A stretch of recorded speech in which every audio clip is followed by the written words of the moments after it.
اور امام حسین کے حرم کو بڑھانا چاہا۔ تو وہاں پر بیچ میں ایک گھر تھا، تو انہوں نے خریدنا چاہا۔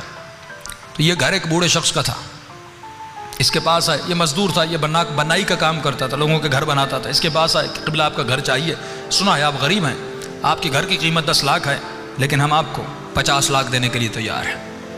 آپ کا گھر حرم کا حصہ بھی بنے گا، پلس میں آپ کو ثواب بھی ہوگا، لوگ نماز پڑھیں گے، گھر آپ کا ثواب آپ کو ہوگا، غریب بھی ہیں، دنیا بھی بن جائے گی اور آخرت بھی بن جائے گی۔ اس بزرگ نے کہا کہ سوچنے کے بعد میں گھر نہیں بیچوں گا۔ تو انہوں نے کہا اگر آپ کی ڈیمانڈ زیادہ ہے تو آپ وہ بتائیے، ہم آپ کو پیسے دینے کے لیے تیار ہیں، 50 نہیں تو ہم آپ کو 60 دیں، 60 نہیں تو 70 دیں۔ اس نے کہا نہیں، ابداً میں گھر بیچنے کے لیے تیار نہیں۔ کہ ہم حکومت کے آرڈرز لائیں گے، بالآخر آپ کا گھر گرایا جائے گا، کیونکہ یہ بیچ میں آ رہا ہے، ہم مولا کا صحن بنا رہے ہیں کہ بھائی میرا گھر، میری ملکیت، میں نہیں بیچتا۔ یہ سارے لوٹ کے چلے گئے۔ کہ کچھ ہی دنوں کے بعد انہوں نے دیکھا اس نے بڑا سامان اپنے گھر میں اتارا ہوا ہے اور اپنے گھر کو رنگ و روغن کر رہا ہے، اپنے گھر کو نیا کر رہا ہے۔ تو یہ پھر آئے، اے بزرگ پرانا گھر ہے، ہم نے قیمت شاید کم لگائی، تو نیا کر رہا ہے، شاید ہم قیمت بڑھائیں۔ اس نے کہا نہیں بھائی، مجھے گھر بیچنا ہی نہیں، بھلے آپ 1 کروڑ دو یا 2 کروڑ دو یا 10 کروڑ دو، میں نہیں بیچوں گا۔ یہ سارے پریشان، کہ اس نے گھر کو بالکل نیا کر دیا۔ اب اس نے پیغام بھیجا حرم والوں کے پاس، کہا کہ آ جاؤ، میں اپنا گھر حسین ابن علی کو دینا چاہتا ہوں۔ یہ سب آ گئے، انہوں نے کہا بتاؤ قیمت بڑھائیے۔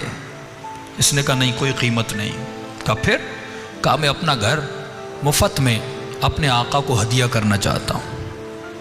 کہا یہ تو سمجھ آ رہا ہے کہ آپ نے اپنا گھر مفت میں امام حسین کو دیا، عقیدت میں، محبت میں، لیکن ایک بات سمجھ میں نہیں آئی کہ جب گھر دینا ہی تھا تو اس کو بنایا کیوں، اسے اتنا حسین کیوں کیا، اس پہ اتنا رنگ و روغن کیوں لگایا؟